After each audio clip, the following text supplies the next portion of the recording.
بسم اللہ الرحمن الرحیم الحمد للہ رب العالمین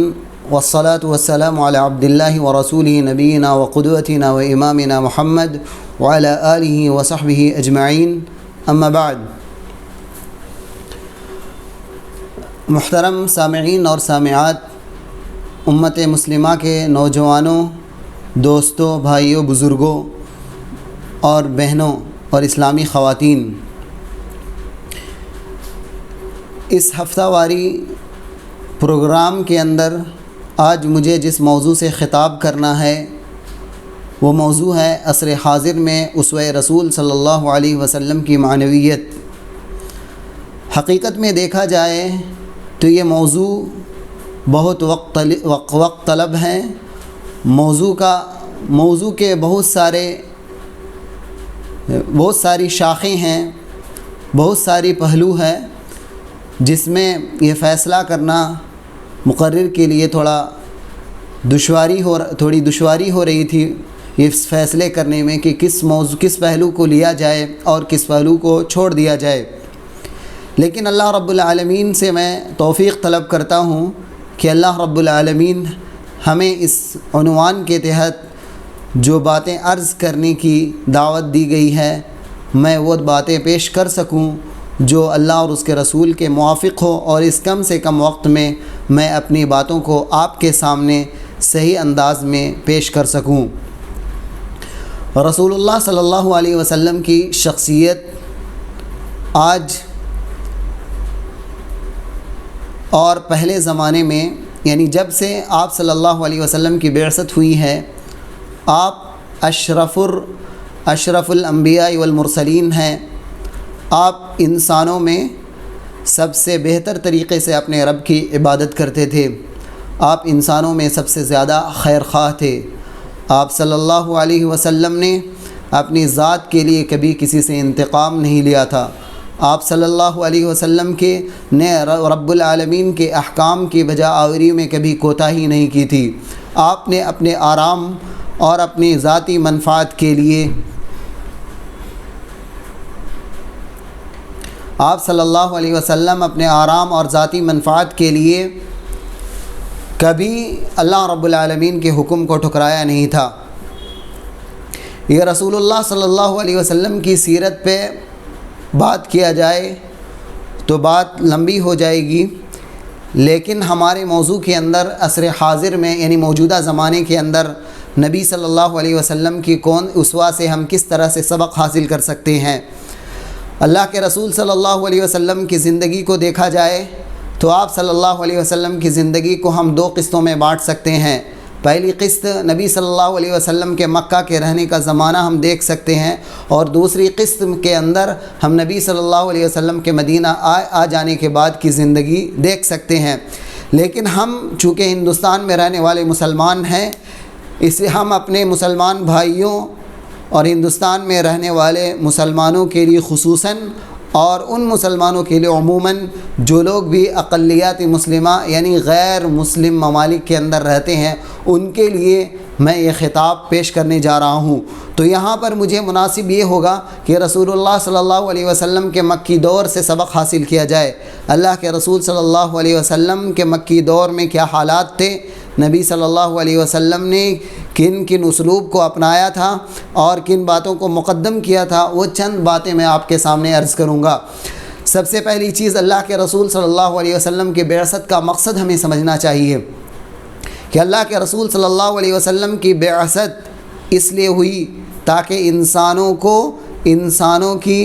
حیوانوں کی اور دوسرے مخلوقات کی عبادت سے نکال کر اللہ رب العالمین کی عبادت کی طرف دعوت دی جائے، جسے ہم توحید کہہ سکتے ہیں۔ یہ اللہ کے رسول صلی اللہ علیہ وسلم کا سب سے اعلیٰ، سب سے اشرف، سب سے بہترین مشغلہ اور مصرف تھا۔ اللہ کے رسول صلی اللہ علیہ وسلم کی اس کی ادائیگی میں کبھی بھی کوتاہی اور کسی سے کمپرمائز نہیں کیا۔ آپ صلی اللہ علیہ وسلم نے اسی دعوت کو پھیلانے کے لیے، اسی دعوت کو پھیلانے کے لیے ہر طرح کے مصائب کو برداشت کیا، ہر طرح کی قربانیاں دیں۔ تو نبی صلی اللہ علیہ وسلم کے مکی دور میں اگر آپ کی حالت کو دیکھا جائے اور مسلمانوں کی حالت کو دیکھا جائے تو مسلمانوں کی تعداد شروع میں بہت زیادہ کم تھی۔ اللہ کے رسول صلی اللہ علیہ وسلم کی دعوت کو تسلیم کرنے والے لوگ نہایت ہی کم تعداد میں موجود تھے۔ اس کے باوجود ان لوگوں کو اللہ کے رسول صلی اللہ علیہ وسلم نے ایسی تربیت کی تھی کہ وہ لوگ اپنے دین پر بالکل قائم تھے، وہ لوگ اپنے دین پر ڈٹے ہوئے تھے، کتاب اللہ اور سنت رسول کو وہ تھامے ہوئے تھے۔ تو مسلمانوں کو سب سے ہندوستان کے مسلمانوں کو اور دوسری اقلیات مسلمہ کو ضروری یہ ہے کہ مکہ کے مسلمانوں کے ابتدائی حالات سے کو دیکھیں۔ نبی صلی اللہ علیہ وسلم کی 13 سالہ مکی دور کو دیکھا جائے، شروع میں بہت کم لوگ اسلام قبول کیے تھے۔ پہلے پہل میں جیسے ابو بکر، عمار بن یاسر اور بلال وغیرہ 7 لوگوں نے اسلام قبول کیا تھا اس زمانے میں، لیکن ان لوگوں کا اسلام اتنا مضبوط تھا کہ ان لوگوں نے اپنے دین کی حفاظت کے لیے ہر چیز قربان کر دی تھی۔ اسی طرح سے جس طرح مکہ میں کے اندر مسلمان دوسرے کافروں کے ماتحت رہ کر زندگی گزار رہے تھے، لیکن اپنے دین سے سمجھوتا نہیں کر رہے تھے، اپنے دین پر مکمل طریقے سے قائم تھے، اللہ اور اس کے رسول کے ساتھ کبھی بھی نافرمانی، اللہ کے حق میں اللہ کی توحید اور اسماء و صفات کے اندر کسی دوسرے کو شریک ٹھہرانا ان کے لیے بعید تھا۔ وہ ہر طرح کی مشقتیں برداشت کر سکتے تھے۔ اسی لیے مسلمانوں کو یہاں پر حضرت عمار بن یاسر رضی اللہ عنہ اور ان کے والد اور ان کی والدہ سمیہ کے حالات کو دیکھا جائے تو یہ لوگ بنو مخزوم کے غلام تھے۔ ان لوگوں کو اسلام قبول کر لینے کی وجہ سے اتنی زیادہ تکلیفیں دی جاتی تھی۔ بنو مخزوم جس خاندان سے ابو جہل تھا، جس خاندان سے ولید بن مغیرہ جیسا انسان موجود تھا، جس کے بارے میں قرآن نے مذمت کے طور پر آیتیں نازل کی ہے، یہ لوگ یاسر رضی اللہ عنہ اور عمار اور سمیہ ان کے خاندان کے لوگوں کو بری طرح سے تکلیف دیتے تھے۔ اللہ کے رسول صلی اللہ علیہ وسلم کا جب وہاں پر سے گزر ہوا تو آپ صلی اللہ علیہ وسلم نے دیکھا ان لوگوں کو مشقت اور پریشانی میں، تو آپ صلی اللہ علیہ وسلم نے ان مسلمانوں کو دلاسا دیتے ہوئے اور عمار بن یاسر اس کے گھرانے والے کو کہا تھا، صبراً یا آل یاسر فإن موعدکم الجنہ، اے یاسر کے گھرانے والو تم صبر کو لازم پکڑو اور تمہارا ٹھکانہ جنت ہے، تم سے جنت کا وعدہ کیا جا رہا ہے۔ آج ہندوستانی پس منظر میں اگر دیکھا جائے تو آج ہندوستانی مسلمانوں کو اپنے دین سے بیزار کرنے کے لیے، اپنے دین کے اصولوں کو اور فرامین کو چھوڑ دینے کے لیے نماز، روزہ، حجاب، پردہ اور اسلامی قوانین اور توحید اور دوسرے بہت سارے اصولوں سے یہ کافر چاہ رہے ہیں کہ مسلمان کسی طرح سے اس کو چھوڑ دیں، مسلمان مرتد ہو جائیں، اور نعوذ باللہ معاشرے کے چند مسلمان اس راہ پر گامزن بھی ہو رہے ہیں۔ تو ہمارا خطاب اسکول میں پڑھنے والے مرد اور خواتین، کالجز میں پڑھنے والے ہمارے مسلم بھائی اور بہنوں سے میرا خطاب ہے کہ موجودہ زمانے کے اندر صورتحال جو بھی ہو جائے اپنے دین سے ذرہ برابر بھی نہ پھریں۔ جس طرح سے عمار بن یاسر اور اس کے گھرانے کے لوگ اپنے دین پر قائم تھے، ان کو اتنی زیادہ تکلیفیں دینے کے باوجود وہ لوگ نہیں ہٹتے تھے، تو ہمیں بھی ضروری ہے کہ ہم لوگ سب سے پہلے اپنے دین کو سیکھیں۔ چونکہ آج ہندوستانی مسلمانوں کے اندر اپنے دین کی معرفت کے تعلق سے کوتاہی پائی جاتی ہے۔ مسلمان آج توحید کو نہیں جانتا ہے، مسلمان آج اس بات کو نہیں جانتا ہے کہ کس بات سے وہ کافر ہو جاتا ہے اور کس بات سے وہ مسلمان باقی رہتا ہے۔ مسلمان عورتوں کو بھی یہ پتہ نہیں ہے، وہ لوگ نماز روزے کو اور اسکول میں، خصوصاً اسکول میں پڑھنے والے یا جو لوگ یوٹیوب اور سوشل میڈیا کے ذریعے سے واقعات اور خبریں وغیرہ سنتے رہتے ہیں، وہ لوگ آج اسلام کے بہت سارے اصولوں سے دور ہو چکے ہیں۔ وہ لوگ اسلام کے ایک حکم کا، بہت سارے لوگ اسلام کے احکام کا انکار کر دیتے ہیں۔ تو ایسی صورتحال کے اندر مسلم عورتوں اور مسلم نوجوانوں کو چاہیے کہ اپنے دین کی مکمل طریقے سے حفاظت کرے، اب چاہے ان کے ساتھ جو بھی حالات آ جائیں۔ ابھی ہمارے ملک کی حالات بہت اچھی ہے، بہت حد تک بہتر ہے۔ وہ حالات اس طرح سے نہیں آئے ہیں کہ ایک مسلمانوں کو پکڑ کر چن چن کر مارا اور پیٹا جا رہا ہے اور ان سے کفر کا کلمہ کہلوایا جا رہا ہے، بلکہ ان لوگوں کو آج چند مسلمانوں کو یا کہیں کہیں اکا دکا واقعہ پیش آ رہا ہے جن کے ساتھ تشدد کیا جاتا ہے اور ان کو غیر مسلم الفاظ اور شرکیہ کلمات کہنے کی دعوت دی جاتی ہے۔ ایسے میں ہمیں ڈرنا نہیں چاہیے،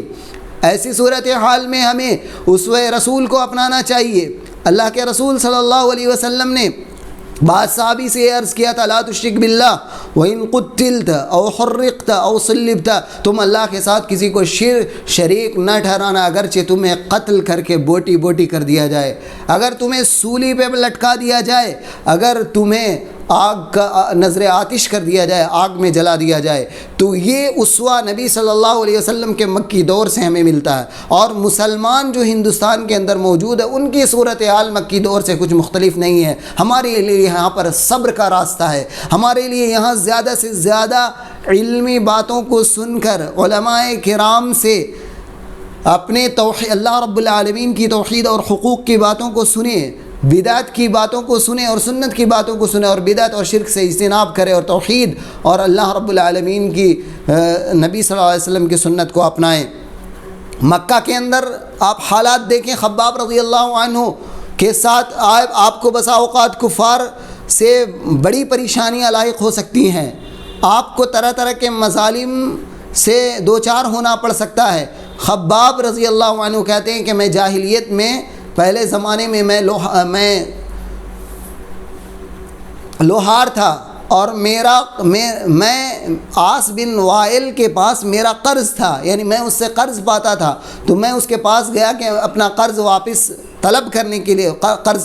کے لیے تو اس نے کہا کہ میں تمہیں قرض واپس نہیں کروں گا یہاں تک کہ تم محمد صلی اللہ علیہ وسلم کے دین کا انکار کر دو، یا محمد صلی اللہ علیہ وسلم کی نبوت کا انکار کر دو۔ تو خباب کہتے ہیں کہ میں نے کہا میں محمد صلی اللہ علیہ وسلم کی شریعت کا انکار نہیں کر سکتا یہاں تک کہ اللہ رب العالمین تجھے موت دے دے اور پھر تمہیں دوبارہ زندہ کرے۔ تو عاص بن وائل کہتا ہے کہ چلو رہنے دو، تب میں مر جاتا ہوں، اس کے بعد میں دوبارہ زندہ ہوں گا تو اللہ رب العالمین وہاں مجھے مال و اولاد عطا کرے گا، تو میں تمہارے قرض کو وہاں لوٹا دوں گا۔ اسی تعلق سے، اسی عاص بن وائل کے تعلق سے آیت نازل ہوئی، افرأیت الذی کفر بآیاتنا وقال لأوتین مالا وولدا۔ آپ کا کیا خیال ہے اس شخص کے بارے میں جس نے ہماری آیتوں کو ٹھکرا دیا، ہماری شریعت اور دین کو ٹھکرا دیا، اور اس نے کہا کفر کیا ہمارے دین کے ساتھ، اور کہا کہ آخرت والے دن بھی ہمیں مال اور اولاد دیا جائے گا۔ تو اللہ تعالیٰ کہہ رہا ہے کیا اس کے پاس غیب کا علم ہے؟ ام اتخذ عند الرحمن عہدا، یا وہ جو دعویٰ کر رہا ہے کہ اس کو قیامت کے دن اولاد اور مال دیا جائے گا، تو کیا اللہ رب العالمین سے اس نے کوئی عہد و پیمان کر رکھا ہے، یا اللہ تعالیٰ نے اس سے کچھ وعدہ کیا ہے؟ تو اس واقعے کے اندر خباب بن ارد کو مسلمان ہونے کی وجہ سے اس کا قرض نہیں لوٹایا گیا۔ تو آج بھی اگر مسلمانوں کو اسکولوں میں تعلیم کی وجہ سے، مسلمان ہونے کی وجہ سے دوسرے اسکولوں کے اندر یا نوکری کے اندر یا تجارت کے اندر ان کو مشقت اگر آتی ہے، تو انہیں اپنی شناخت کو نہیں چھپانا چاہیے، انہیں اپنی توحید کا اقرار کرنے میں جھجک نہیں محسوس کرنا چاہیے۔ مسلمانوں کو کبھی بھی اپنے دین کے معاملے میں سمجھوتا نہیں کرنا چاہیے۔ دنیا نقصان ہو جائے، دنیا آخر ہم کو اور آپ کو چھوڑ کر جانا ہے، دنیا اگر ہم سے لٹ جاتی ہے، ہمارا مال، ہماری دولت، ہمارا چین، ہمارا سکون، ہمارا گھر، ہماری عزت و آبرو اگر اسلام کے تحفظ کے لیے قربان ہو جائے تو اللہ کی قسم یہ بہت بہترین سودا ہے، یہ نفع بخش سودا ہے، یہ فائدہ مند سودا ہے۔ اس سودے کا بدلہ آپ جانتے ہیں جنت ہے۔ کچھ مسلمان ایسے ہیں ہمارے معاشرے کے اندر، یہ سوچتے ہیں کہ جہاں پر ہمارے لیے ہماری جان کو نقصان ہو فوراً کفر کا کلمہ کہہ دیا جائے۔ وہ چاہتے ہیں کہ ہم اسلام قبول کرنے کے بعد ہمارے اوپر مصیبتیں نہ آئیں، پریشانیاں نہ آئیں۔ ہمارے اوپر کیوں پریشانیاں آ رہی ہے؟ ہم مسلمان ہندوستان کے اندر کیوں اتنے پریشان ہیں؟ تو اللہ رب العالمین نے اس کا حل بھی قرار دیا، وَمِنَ النَّاسِ مَن يَعْبُدُ اللَّهَ عَلَى حَرْفٍ۔ کچھ لوگ ایسے ہیں کہ اللہ رب العالمین کی عبادت اس شرط پر کرتے ہیں، فَإِنَّ أَصَابَهُ خَيْرٌ اطْمَأَنَّ بِهِ، اگر ان کو بھلائی لاحق ہو جائے تو وہ مطمئن ہو جاتے ہیں، اگر انہیں فائدہ ہوتا ہے تو اسلام پر باقی رہتے ہیں۔ وَإِنْ أَصَابَتْهُ فِتْنَةٌ انقلب علی وجہہ، اور اگر انہیں نقصان ہوتا ہے، انہیں پریشانیوں سے دوچار ہونا پڑتا ہے، انہیں تکلیفیں جھیلنی پڑتی ہے، تو وہ لوگ منہ کے بل پھر جاتے ہیں۔ اللہ رب العالمین نے کہا خسرت الدنیا والآخرہ، یہ لوگ دنیا اور آخرت دونوں کا نقصان اٹھانے والے، ذالک هو الخسران المبین، یہ بہت بڑا نقصان ہے۔ دیکھیے مکہ کے اندر نبی صلی اللہ علیہ وسلم کی حالات سے ہمیں اور صحابہ کرام کی تربیت جو رسول اللہ صلی اللہ علیہ وسلم نے کی تھی، اس سے ہمیں یہ نصیحت ضرور حاصل کرنی چاہیے کہ اگر ہندوستان کے اندر اللہ نہ کرے یا کسی بھی ملک کے اندر ایسی صورتحال ہو جائے جب مسلمانوں کو اپنی جان کے جانے کا یقین ہو جائے یا غالب گمان ہو جائے، مسلمانوں کی بستی کو لوٹ لیا جا رہا ہو، مسلمانوں کے ساتھ غلط سلوک کیا جا رہا ہو، ایسی صورت میں اپنے دین کی مکمل طریقے سے حفاظت کرے، اپنے دین پر قائم رہیں۔ اگر کبھی صرف کافر یہ کہنے لگیں کہ تم کفریہ کلمات کہہ دو، بندے ماترم کہہ دو، یا تم لوگ ایسے کلمات کرو بھارت ماتا کی جے، اس طرح کے کلمات جو ہمارے اسلام کے مطابق یہ شرک ہے، یہ کفر ہے، ہمارے لیے عبادت کے لیے زمین نہیں، ہم عبادت زمین اور دھرتی کی نہیں کرتے ہیں، ہم کسی کو اللہ رب العالمین کا حق نہیں دیتے ہیں۔ اگر یہ کلمات ہم سے اسکول میں کہلائے جائے، ہماری بستیوں میں حملہ آور ہو کر دشمنان اسلام اگر کہلوائیں، تو یہ جملہ کبھی بھی ہمیں نہیں کہنا ہے۔ صرف ایک ہی صورت میں ہم اسے کہہ سکتے ہیں، اگر ہمارا دل مطمئن ہو اسلام پر۔ لیکن بہتر یہی اس حالت میں بھی یہاں پر کہنے کے کفریہ کلمات کہنے میں بھی بہتر یہی ہے کہ انسان کفریہ کلمات نہ کہے، اللہ رب العالمین کی راہ میں وہ شہید ہو جائے، اللہ رب العالمین کا اقرار کرتے ہوئے اور توحید پر باقی رہتے ہوئے، یہ شہادت سب سے بہترین شہادت ہوگی، یہ اصل ہے۔ لیکن اگر کوئی کمزور اپنے آپ کو پا رہا ہے، وہ ڈر جاتا ہے، اس کی جان جانے کا خوف اس کے دل میں لاحق ہو جاتا ہے، تو ایسی صورت میں کفریہ کلمات اس شرط پر کہہ سکتا ہے کہ اس کا دل اسلام سے مطمئن ہو۔ وہ جب کفریہ کلمات کہہ رہا ہے تو اسے اسلام پر ایمان ہونا چاہیے، یقین ہونا چاہیے، وہ اپنے آپ کو گنہگار سمجھے، وہ اپنی اس غلطی پر بعد میں جب وہ کافر کے سامنے کہہ رہا ہے صرف اپنی جان کو بچانے کے لیے، تو بعد میں اس کفریہ کلمات سے توبہ کرے، اللہ رب العالمین اس کے بعد بار بار نیکیاں کرے۔ تو ایسی صورت میں انسان کو اگر کوئی مجبور کر رہا ہے، اکراہ کر رہا ہے، ابھی ہمارے ہندوستان کے اندر اکراہ کی صورتحال نہیں ہے کہ انسان مجبور ہو وہ کفریہ کلمات کہہ دے۔ کفریہ کلمہ مجبور اس وقت کہا جاتا ہے جب جان کے لالے پڑ رہے ہو، انسان کے اوپر تلوار چل رہی ہو یا گولیاں چل رہی ہو، انسان کو اس کے جان جانے کا یقین ہو جائے، تو ایسی صورت میں اور اسے کوئی یہ کہے کہ تم اگر اسلام کو گالی نہ دو گے، محمد صلی اللہ علیہ وسلم کو گالی نہ دو گے، اسلام کا انکار نہیں کرو گے تو تمہیں مار دیا جائے گا، تو ایسی صورت میں وہ کفریہ کلمات کہہ سکتا ہے۔ بعض اسلام کے خلاف کلمات کو کہہ سکتا ہے، لیکن اللہ رب العالمین نے جیسا کہ اللہ رب العالمین نے قرآن کریم کے اندر فرمایا الا من اکرہ وقلبہ مطمئن بالایمان، کہ مگر وہ لوگ جسے مجبور کر دیا جائے اور اس کا دل ایمان سے مطمئن ہو،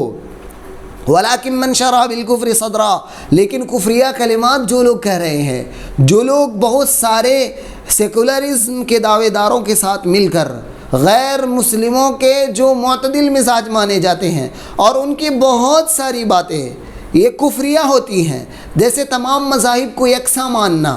تمام مذاہب کے یکساں احترام کرنا، یہ کفر ہے۔ یہ اسلام کے برابر دنیا میں کوئی دین ہے ہی نہیں۔ اگر انسان کوئی دوسرے مذہب کو اب اسلام کے مساوی قرار دیتا ہے تو اس کا اسلام باقی نہیں رہتا ہے۔ ہم کسی مذہب کو نقصان پہنچانے کے قائل نہیں ہیں،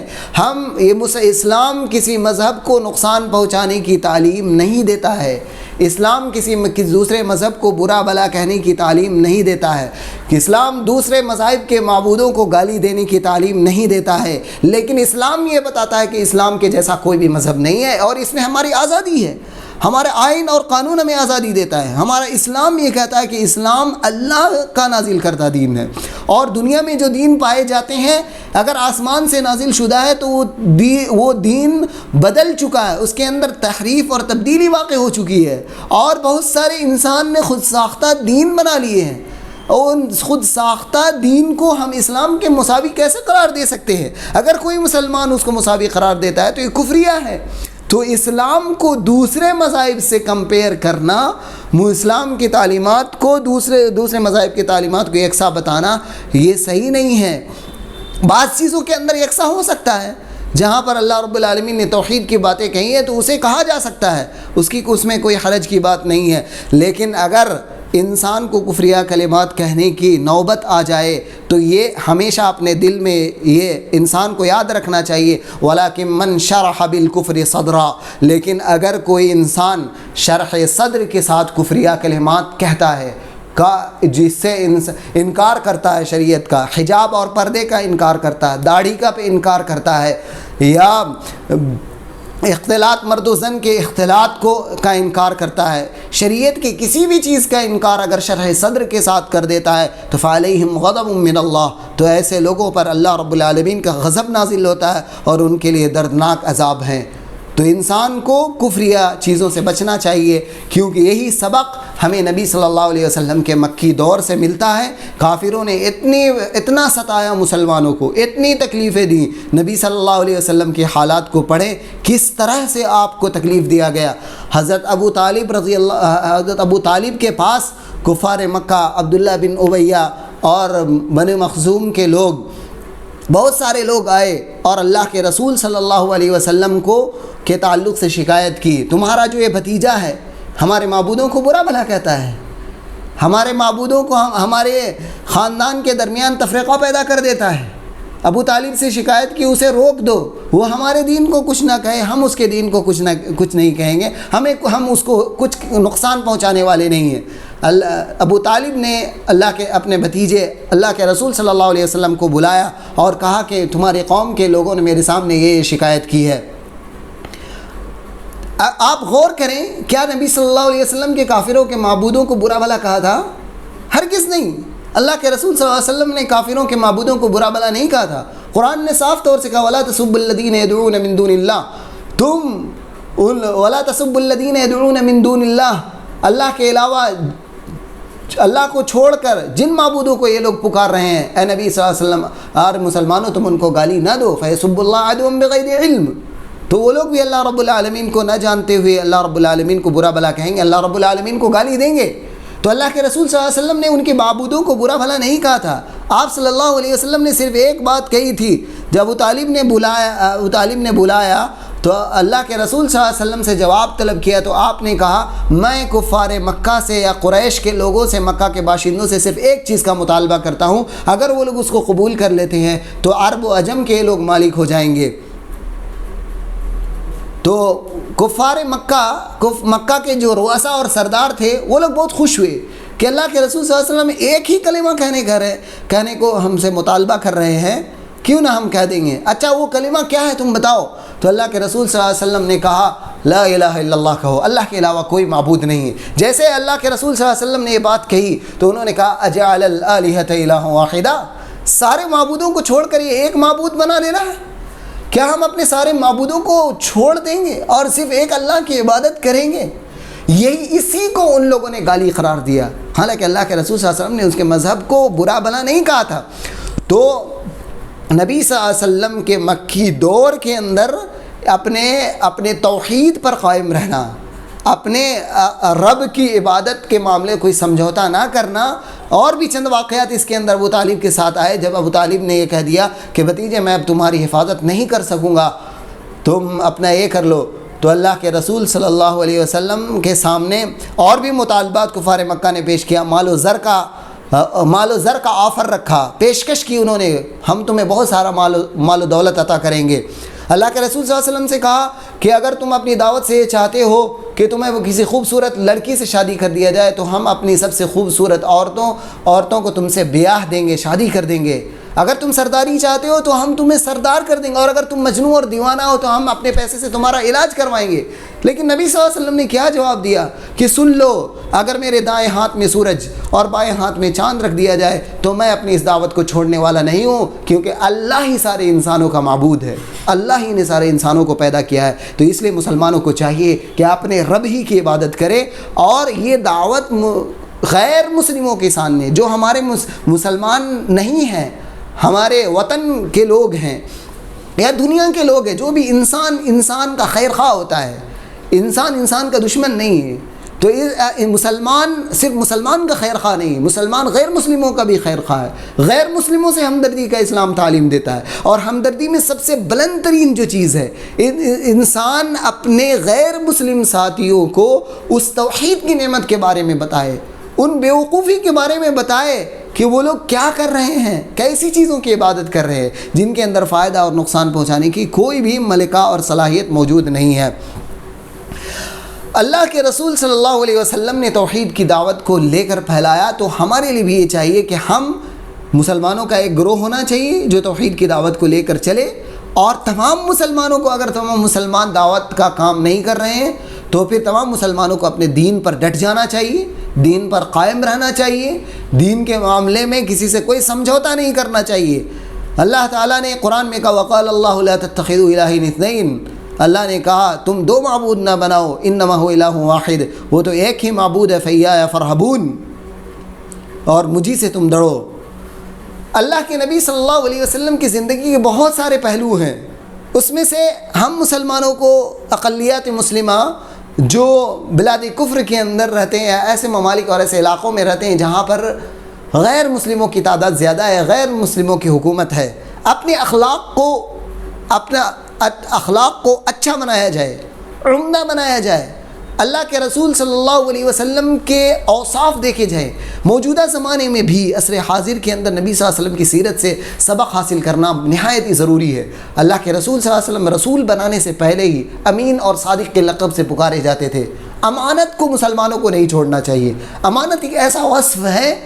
کہ نبی صلی اللہ علیہ وسلم اس وصف سے متصف تھے، اور مسلمانوں کو یہاں بھی امانت کا ثبوت دینا چاہیے۔ جس کے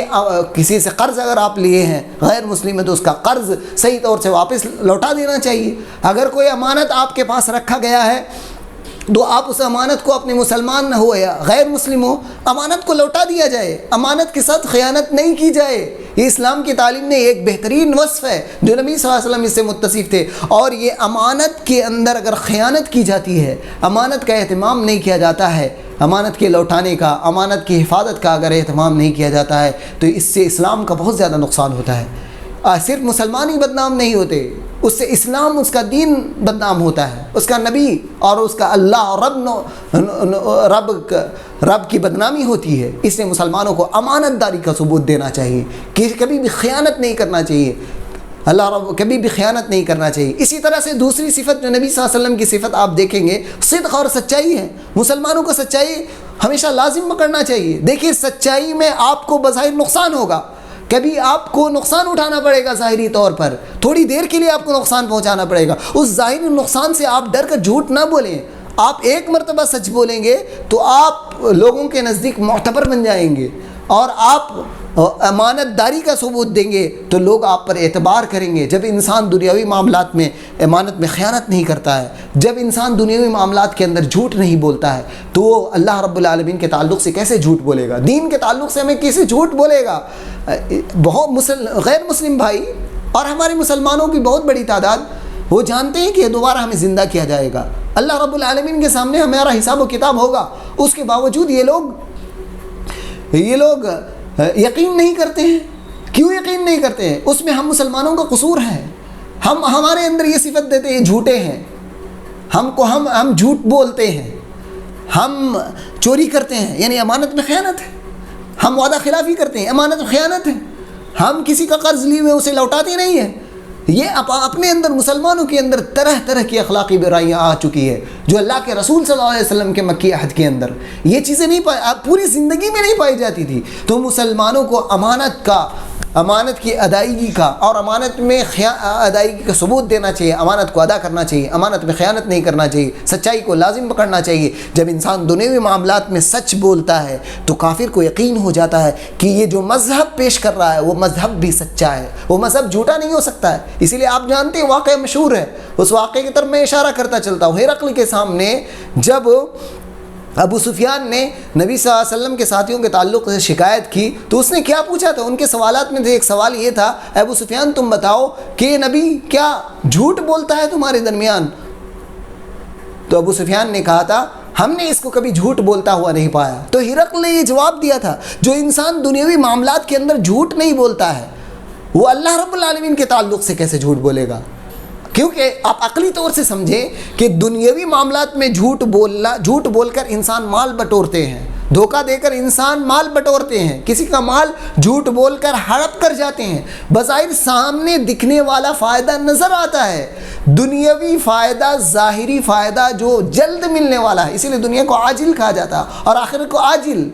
دنیا کو دنیا اس لیے کہا جاتا ہے وہ قریب اور جلدی ملنے والی ہوتی ہے, اس کا فائدہ جلدی نظر آتا ہے. تو انسان دنیاوی فائدہ جو جلدی حاصل ہو جاتا ہے اس کو حاصل کرنے کے لیے جب جھوٹ نہیں بولتا ہے تو آخرت کے تعلق سے کیسے جھوٹ بولے گا؟ آخرت کو تو کسی نے دیکھا نہیں ہے, ابھی انسان مرا نہیں ہے, ہر انسان کی موت بعد میں آنے والی ہے.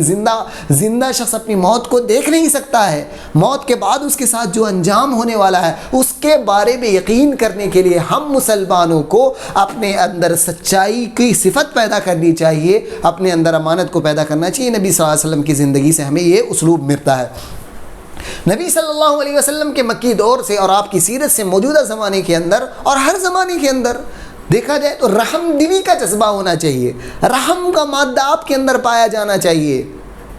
آپ کے اندر آپ کے اخلاق میں گفتار پاک صاف ہونا چاہیے, آپ لغو بات کرنے والے نہ ہو, آپ فحش گو نہ ہو, آپ کا دل سخت نہیں ہونا چاہیے, آپ کے دل کے اندر بغض کینہ کپٹ کسی کے تعلق سے نہیں ہونا چاہیے, اور کافروں کے تعلق سے بھی آپ کو خیر خواہ بننا چاہیے. انسان خیر خواہی کا ثبوت دے. اللہ کے رسول صلی اللہ علیہ وسلم کے اوصاف آنے والے, اللہ تعالیٰ نے کہا فَبِمَا رَحْمَةٍ مِّنَ اللَّهِ لِنْتَ لَهُمْ, اللہ رب العالمین کے رحمت کی اور فضل کی وجہ سے اے نبی صلی اللہ علیہ وسلم آپ رحم دل بنائے گئے ہیں.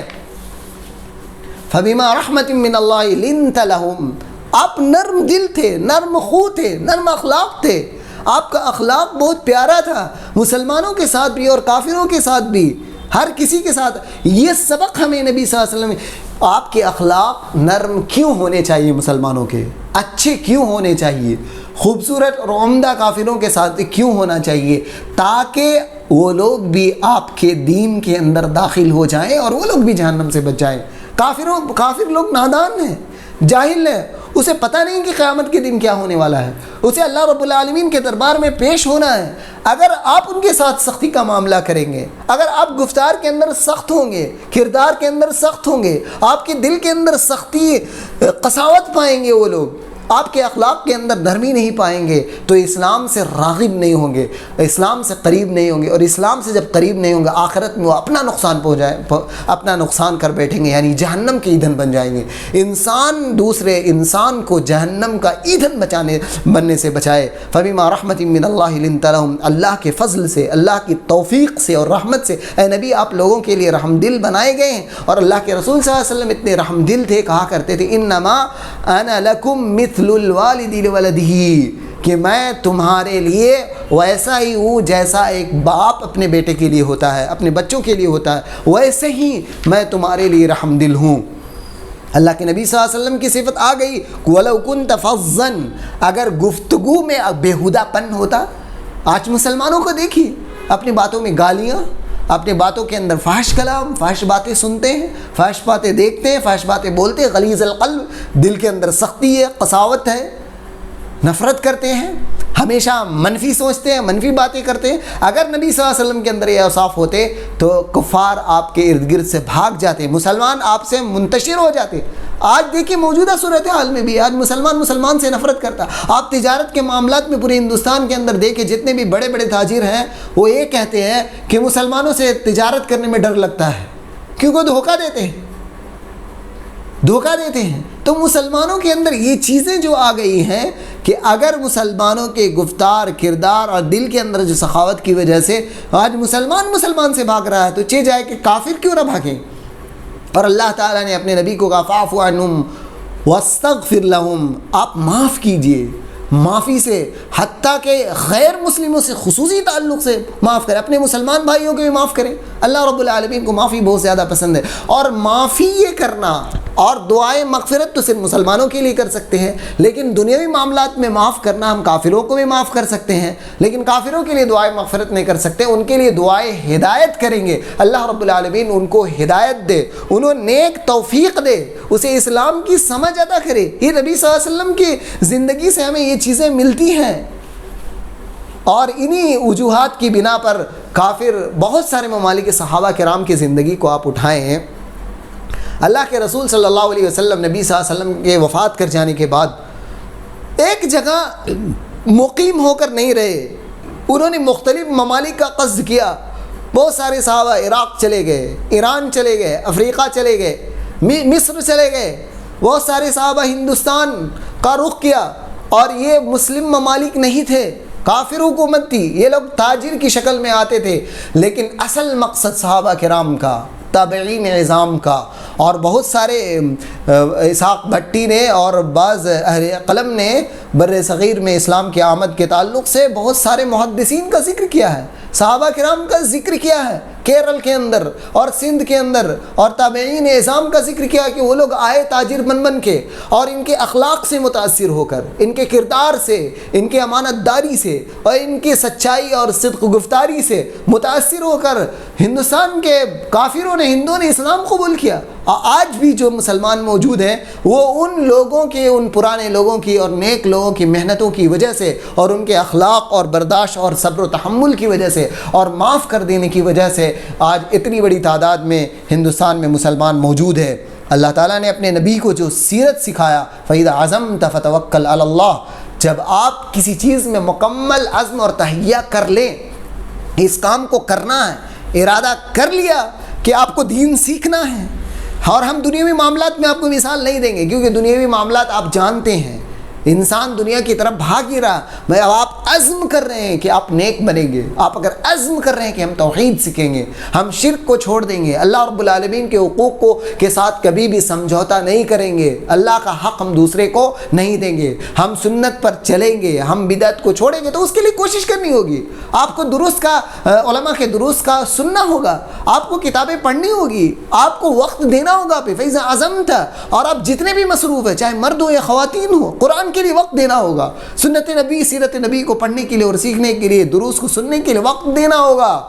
اور یہ بہانہ نہیں چلے گا فیض اعظم کہ ہمارے پاس بچے ہیں، ہمارے پاس اہل و عیال ہے، ہمارے پاس فرصت نہیں ہے. جو بھی آپ چاہے گھریلو ذمہ داری کے اندر آپ گھرے ہوئے ہوں، چاہے آپ باہر کی ذمہ داری میں مرد حضرات گھرے ہوئے ہوں، تجارت کما کر لانا ہو، کسی بھی صورت میں اگر وہ یہ چاہتے ہیں کہ وہ کچھ کرے، نیک کام کرے، نیک بنے، معاشرے کے اندر اصلاح کا کام کریں، تو اس میں اللہ رب العالمین پہ بھروسہ کر. فَإِذَا عَزَمْتَ فَتَوَكَّلْ عَلَى اللَّهِ. اے نبی آپ کسی کام کے کرنے کا عزم کر لیں، اور انسان کو عزم کرنا چاہیے دین کے سیکھنے کا، دوسروں کو فائدہ پہنچانے کا، مسلمان اور غیر مسلمانوں دونوں کو فائدہ پہنچانے کا، دین سے بھی اور دنیاوی مال و دولت کے ذریعے سے بھی ان کو اور مسلمانوں کو فائدہ پہنچایا. فَتَوَكَّلْ عَلَى اللَّهِ. جب آپ اللہ پہ بھروسہ کریں، فتوکل اللہ، اللہ پر بھروسہ کریں، اپنے نفس پر بھروسہ نہ کریں. آپ کا نفس اور ہمارا نفس کمزور ہے. جب اللہ پر آپ بھروسہ کریں گے تو اللہ رب العالمین اس چیز کو آپ کے لیے آسان کر دے گا. فَإِذَا عَزَمْتَ کا معنی آپ سبب کو اختیار کریں. فَإِذَا عَزَمْتَ فَتَوَكَّلْ اللَّهِ. آپ سبب، جو چیز آپ حاصل کرنا چاہتے ہیں، اس چیز کا حاصل کرنے کے لیے ہمیں کیا چاہیے؟ آپ کو علم حاصل کرنا، کتاب چاہیے. آپ کو علم کا حاصل کرنا، استاد چاہیے، دروس چاہیے آپ کو، تو آپ اسے سنیں، آپ اس کا اہتمام کریں، آپ وقت دیں. آپ کو قرآن کی تلاوت کرنا، آپ قرآن کھولیں اور پڑھیں. اور اس کو سبب اختیار کرنے کے ساتھ اللہ سے توفیق مانگے۔ ان اللہ یحب المتوکلین، اللہ رب العالمین توکل کرنے والے سے محبت کرتا ہے اور پسند کرتا ہے۔ نبی صلی اللہ علیہ وسلم کی یہ سماج اپنے اس زمانے کی بات ہے جس زمانے میں اسلام اور مسلمان کمزور تھے، کم تعداد میں تھے۔ نبی صلی اللہ علیہ وسلم کی جو خوبیاں اور اچھی صفات ہمارے یہاں پائی جاتی ہیں، ہمیں ملتی ہے، ان میں سے آپ دیکھیں گے کہ حضرت خدیجہ رضی اللہ عنہا کہتی ہیں مسلمانوں کو بھی آج ضرورت ہے اس بات کی۔ کیا دیکھیں، جب اللہ کے رسول صلی اللہ علیہ وسلم کے پاس اقرأ بسم ربک الذی خلق نازل ہوئی آیت، اس آیت کے نازل ہونے کے بعد گھر آئے، خدیجہ رضی اللہ عنہ کے سامنے پیش کیا، انی اشفقت علی نفسی بلاء، مجھے ڈر ہے کہ میرے اپنی جان کا خطرہ محسوس ہو رہا ہے، مجھے لگ رہا میرے اوپر کوئی آفت یا مصیبت تو نہیں آنے والی ہے۔ تو خدیجہ رضی اللہ عنہا نے، ام المومنین نبی صلی اللہ علیہ وسلم کی چہیتی بیوی خدیجہ رضی اللہ عنہ کہتی ہیں کلا ابشر، ہرگز نہیں ہے اے نبی صلی اللہ علیہ وسلم، آپ خوش رہیں، آپ کے ساتھ کوئی برا معاملہ نہیں ہوگا۔ اور جو بھی انسان اپنی دنیاوی زندگی میں اور آخرت والی زندگی میں چاہتا ہے کہ اسے کوئی نقصان نہ ہو، اس کے لیے خوشخبری ہوگا۔ تو یہ اوصاف، جس اوصاف کی بنیاد پر خدیجہ رضی اللہ عنہ، وہ رسول تو نہیں تھی، ان کے پاس وہی تو نہیں آتی تھی، لیکن ان کا جو جواب تھا دیکھیے، وہ اسلام بھی ان تک ابھی نہیں پہنچا، اسلام ابھی آیا ہے، اور اسلام کی یہ بات سننے کے بعد وہ کہہ رہی ہیں، وہ قیاس بھی دیکھیے، عقلی طور سے انسان چاہے وہ مسلمان ہو یا غیر مسلم ہو، ان چیزوں کو کسی کے اندر دیکھتا ہے، ان اوصاف کو کسی کے اندر پاتا ہے تو اس سے خوش ہوتا ہے، اور سامنے والے کو خوشخبری دیتا ہے کہ تمہارے کے ساتھ کوئی نقصان نہیں ہو سکتا، رب العالمین تمہارے ساتھ برا نہیں کر سکتا۔ کہ واللہ لا یخزیک اللہ ابدا، خدیجہ رضی اللہ عنہ، اللہ کی قسم اللہ تعالیٰ آپ کو کبھی بھی رسوا نہیں کرے گا۔ دیکھیں کیسا یہ ایمان کی بات، ابھی ایمان انہوں نے قبول نہیں کیا، ابھی واقعہ انہوں نے بتایا ہے، ابھی نبی صلی اللہ علیہ وسلم دین پیش نہیں کیا، کہا ہمارے ساتھ یہ واقعہ پیش آیا غار حرا کے اندر، تو خدیجہ رضی اللہ عنہ نے جو سبب بتایا کہ اللہ تعالیٰ آپ کو رسوا نہیں کرے گا، آپ خوشخبری میں رہیں گے، آپ فائدے میں رہیں گے، بشارت کے اندر آپ رہیں گے، کہا انک لتصل الرحم، آپ رشتہ ناتے کو نبھاتے ہیں، رشتہ داری کو پورا کرتے ہیں۔ مسلمانوں میں سے دیکھیے آپ رشتے کو کتنا نبھاتے ہیں۔ موجودہ زمانے میں رشتے کو نبھانے کا مسئلہ پہاڑ بنتا جا رہا ہے، لوگوں کے پاس وقت نہیں ہے، موبائل میں، انٹرنیٹ میں، ٹویٹر میں، یوٹیوب میں، فیس بک میں، واٹس ایپ، تمام کے اندر وقت موجود ہے، اگر ان کے اندر بیلنس نہیں ہے، اگر ڈیٹا ختم ہو گیا اس کے لیے وقت موجود ہے، لیکن اپنے ہی سگی بہنوں سے، اپنے سگے بھائیوں سے، اپنے سگے چچاؤں سے، اپنے سگے ماموں سے، اپنے سگے رشتہ داروں سے، قریب سے ملنے کے لیے ہمارے پاس وقت نہیں ہے۔ ہم ان کے لیے کوئی صلہ رحمی نہیں کرتے، ان سے ہم رشتہ ناتا نہیں دوڑ رہے، اس لیے آپس میں نفرتیں بڑھ رہی ہے، لوگ ایک دوسرے سے حسد اور بغض اور بدگمانی کا شکار ہوتے جا رہے ہیں۔ لوگ ایک رشتہ دار دوسرے رشتہ دار سے بدگمان ہو رہا ہے، وہ یہ سمجھ رہا ہے کہ وہ اس وجہ سے نہیں آتا ہے، حالانکہ اس کے یہاں فتنہ دوسرا ہے، وہ فتنہ موبائل کا ہے، یہ دوسرے اور بہت سارے فتنے ہیں جس کی وجہ سے انسان مصروف ہے۔ تو کہا انک لتصل الرحم، تم نبی صلی اللہ علیہ وسلم آپ رشتے ناتے کو نبھاتے ہیں، اگر آپ کا کافر بھی رشتہ دار ہے تو آپ اس کے ساتھ حسن سلوک کریں گے، آپ اس کے ساتھ رشتے کے ناتے رشتہ نبھائیں گے، آپ رشتہ نبھانا ضروری ہے۔ اس کو رشتے نبھانے کے اندر کیا باتیں آتی ہیں، آپ اس کو ہدیہ دیں، اور ہدیہ دینے کے لیے، تحفہ تحائف دینے کے لیے بہت زیادہ مال کی ضرورت نہیں ہے، آپ تھوڑا سا مال 50 روپے کا مال ہدیہ دے سکتے ہیں، آپ معمولی اپنی استطاعت کے مطابق انہیں ہدیہ دے سکتے ہیں، اپنی شادی میں بلا سکتے ہیں، اور بھی دوسرے مواقع سے آپ ان کی خدمت کر سکتے ہیں، وہ بیمار ہے تو ان کی بیمار پرسی آپ کریں، ان کے خوشی کا موقع ہے تو اس کے ساتھ آپ شریک ہو رہے ہیں، یہ تمام چیزیں رشتے ناتے کو نبھانے کے اندر آتی ہے۔ اور اگر وہ کسی مصیبت میں مبتلا ہے تو آپ اس کی مدد کریں، ان کے لیے دعا کریں، یہ تھوڑا سا مل لینا، 2 منٹ کے لیے آپ کسی کے گھر چلے جاتے ہیں، آپ اپنے رشتے ناتے کو نبھاتے ہیں جا کر، تو سامنے والے کو بڑی خوشی ہوتی ہے، اور اس سے خوشی ہونے سے خدیجہ رضی اللہ عنہا نے یہ استنباط کیا ہے، نبی اللہ تعالیٰ آپ کو رسوا نہیں کرے گا، یعنی یہ بہت بڑا اخلاق ہے، یہ بہت بہترین خلق اور بہترین صفت ہے جو مسلمانوں کو نبی صلی اللہ علیہ وسلم کی زندگی سے ہمیں حاصل ہوتا ہے۔ وتصدق الحدیث، اے نبی صلی اللہ علیہ وسلم آپ سچ بولتے ہیں، آپ جھوٹ نہیں بولتے ہیں۔ اور انسان جھوٹ کیوں بولتا ہے؟ سامنے والے کا نقصان پہنچانے کے لیے، اپنا فائدے کے لیے انسان جھوٹ بولتا ہے۔ تو نبی صلی اللہ علیہ وسلم جھوٹ نہیں بولتے، یعنی کسی کا نقصان نہیں چاہتے ہیں، ہر کسی کا نفع چاہتے ہیں، ہر کسی کا خیر خواہی چاہتے ہیں۔ اور نبی صلی اللہ علیہ وسلم نے فرما دیا خیر الناس انفع الناس انفعهم للناس، کہ لوگوں میں سب سے بہترین وہ جو لوگوں کو سب سے زیادہ فائدہ پہنچائے۔ تو انسان اپنے علم سے، اپنے دین سے، اپنے مال سے جس کو جتنا فائدہ پہنچا رہا وہ سب سے بہتر انسان مانا جائے گا۔ وَتَحْمِلُ الْكَلَّ، اے نبی صلی اللہ علیہ وسلم آپ بوجھ اٹھاتے ہیں۔ غریب ہے، ایک انسان ہے اپنی زندگی کا خرچ ادا نہیں کر پاتا ہے، اگر ایسے انسان کے لیے ہم اس کا بوجھ اٹھا لیتے ہیں، اس کے گھر میں جا کر وقفے سے کچھ چیزیں دے دیتے ہیں، مال دے دیتے ہیں، اس کی بیماری میں اس کا تعاون کرتے ہیں، اس کے بچوں کی تعلیم، دینی تعلیم کے لیے ہم خرچ کرتے ہیں، اس کے اور مواقع سے، مختلف مواقع سے اگر ہم خرچ کرتے ہیں۔ انسان آج موجودہ زمانے میں مال بہت ہے مال انسانوں کے پاس، لیکن انسان نے اپنی ضروریت کو اتنا زیادہ کر لیا ہے، اپنی شوق کو اتنا لمبا کر لیا ہے کہ اس کا مال خود اس کے لیے کافی نہیں ہے۔ اگر یہی مال، غور کریں میری بات کو، یہی مال جو آج انسان کما رہا، اگر 20 سال پہلے کما ہو رہا ہوتا تو مالدار ہونا جاتا اور صدقہ و خیرات کر سکتا تھا، آپ غریبوں، محتاجوں، مسکینوں، یتیموں اور اپنے رشتہ داروں پر خرچ کر سکتا تھا۔ لیکن آج اس کے پاس اتنا زیادہ خرچ ہے،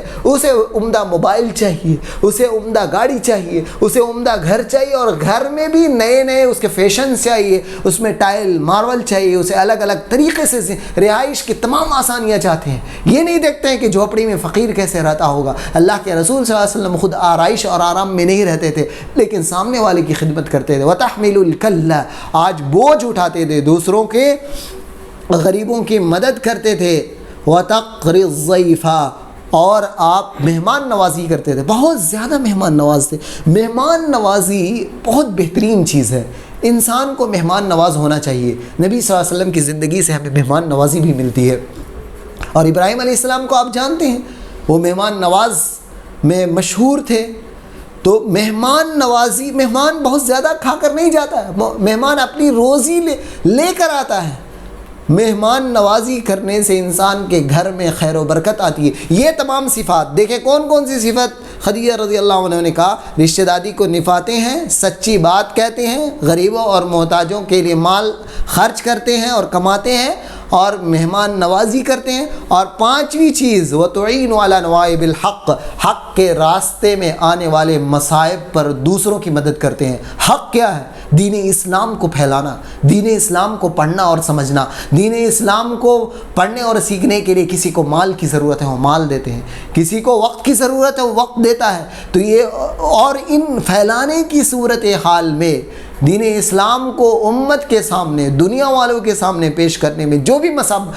مصیبتیں آتی ہیں، جو بھی مشقتیں سامنے آتی ہیں، اس پر اسے صبر کرنا چاہیے، اس لیے کہ اللہ رب العالمین نے اور ہمیں اپنے تمام انسانوں کے سامنے، صرف انسان ہی کے سامنے نہیں بلکہ جناتوں کے لیے بھی دعوت ہے۔ یہ دین تو انسان اور جنات دونوں کے لیے، یہ دین مسلمانوں کا دین تو نہیں ہے، یہ رسول مسلمانوں کے رسول تو نہیں ہے، یہ قرآن مسلمانوں کا قرآن تو نہیں ہے، یہ قرآن رب العالمین کا، یہ قرآن انسانوں کے لیے نازل کیا گیا، یہ رسول سارے انسانوں کے لیے نازل کیے گئے، یہ دین سارے انسانوں کے لیے اتارا گیا ہے، ہدایت سارے انسانوں کے لیے ہے۔ تو یہ دین سارے انسانوں تک پہنچایا جائے، انسان پہنچائے گا کیسے؟ اِلَّا الَّذِينَ آمَنُوا، علم حاصل کر کے، اور ایمان اسی وقت لائے گا جب انسان کے پاس علم ہوگا۔ ایمان علم کو لازم ہے، اسی لیے اللہ نے کہا اِلَّا الَّذِينَ آمَنُوا، ایمان لانا علم کے بعد، اور علم جتنا آپ کو توحید کا علم ہوگا، جتنا رب العالمین کا عظمت کا علم ہوگا، جتنا آپ کو اسلام کی تعلیمات کے اندر خوبیاں، احکام کے اندر فوائد نظر آئیں گے، پردے کے اندر کتنے فائدے ہیں، آپ کو اختلاط سے کتنے فائدے ہیں، زنا سے کیا نقصان ہے، آپ کو مال خرچ کرنے سے کیا آپ کو فائدہ ہے، آپ کسی کے لیے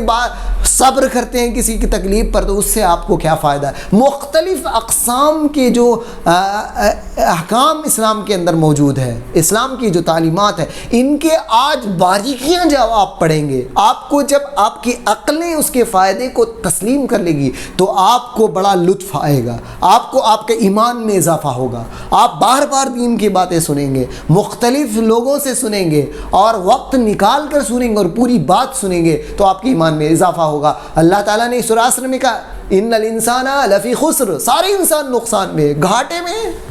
گھاٹے میں قسم کھانے کے بعد اللہ رب العالمین نے کہا ان سارے کے سارے انسان گھاٹے اور نقصان کے اندر موجود، الا الذین آمنوا، مگر وہ لوگ جو ایمان لائے ہیں. اور ایمان فاعلم انہ لا الہ الا اللہ، علم حاصل کرو کہ اللہ کے علاوہ کوئی معبود نہیں. اللہ کے رسول صلی اللہ علیہ وسلم کو لوگوں نے، اللہ کے نبی صلی اللہ علیہ وسلم نے صحابی کو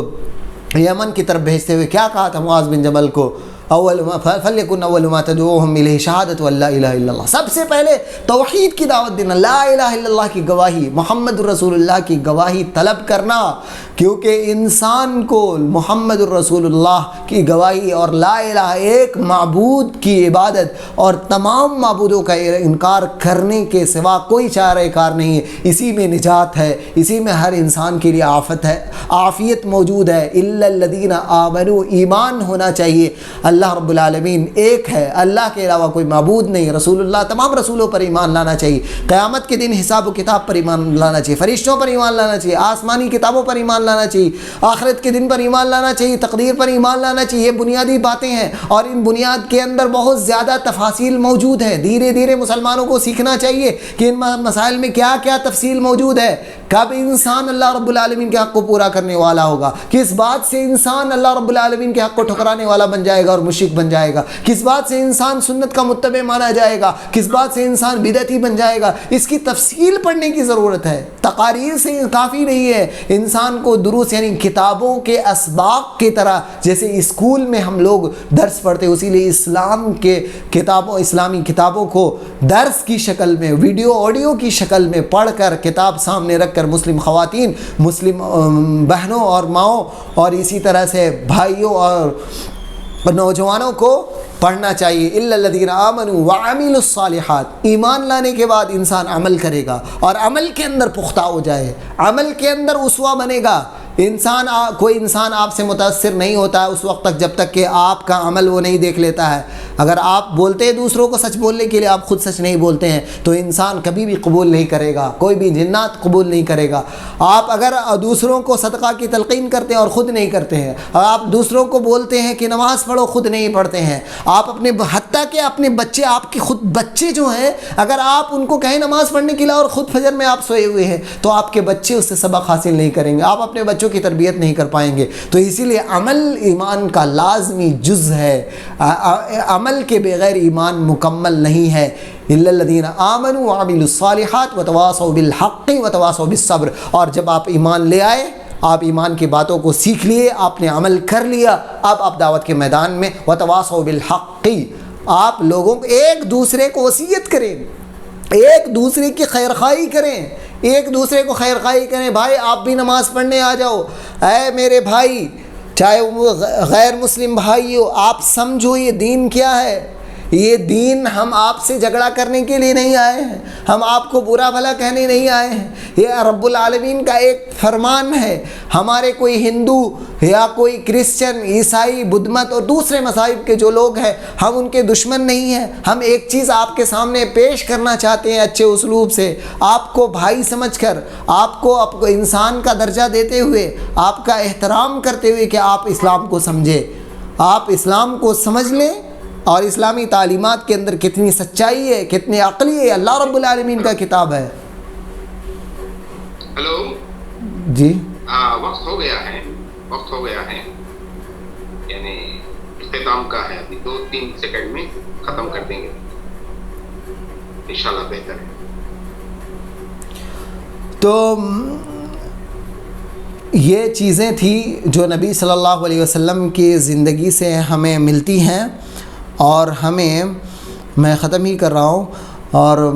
ہمیں نبی صلی اللہ علیہ وسلم وتواصوا بالحق، آپس میں حق بات کی، دین اسلام کی ایک دوسرے کو تلقین کرنا ہے. وتواصوا بالصبر، اور صبر کا دامن لازم پکڑنا ہے. اللہ کے رسول صلی اللہ علیہ وسلم نے صبر کے دامن کو ہمیشہ تھاما ہوا تھا. اللہ تعالیٰ نے آپ کو بار بار بہت ساری آیتوں کے اندر تلقین کی ہے. اللہ رب العالمین سے دعا ہے کہ اللہ تعالیٰ ہمیں نبی صلی اللہ علیہ وسلم کی مکی زندگی سے اور نبی صلی اللہ علیہ وسلم کی آپ کے جو اخلاق سے اور مسلمانوں کے جو حالات تھے ان حالات سے اس سے ایک اس کی اقتداء اور اتباع کرنے کی توفیق عطا فرما. وآخر دعوانا ان الحمد للہ رب العالمین. سبحانک اللہم و بحمدک اشہد ان لا الہ الا انت استغفرک و اتوب الیک.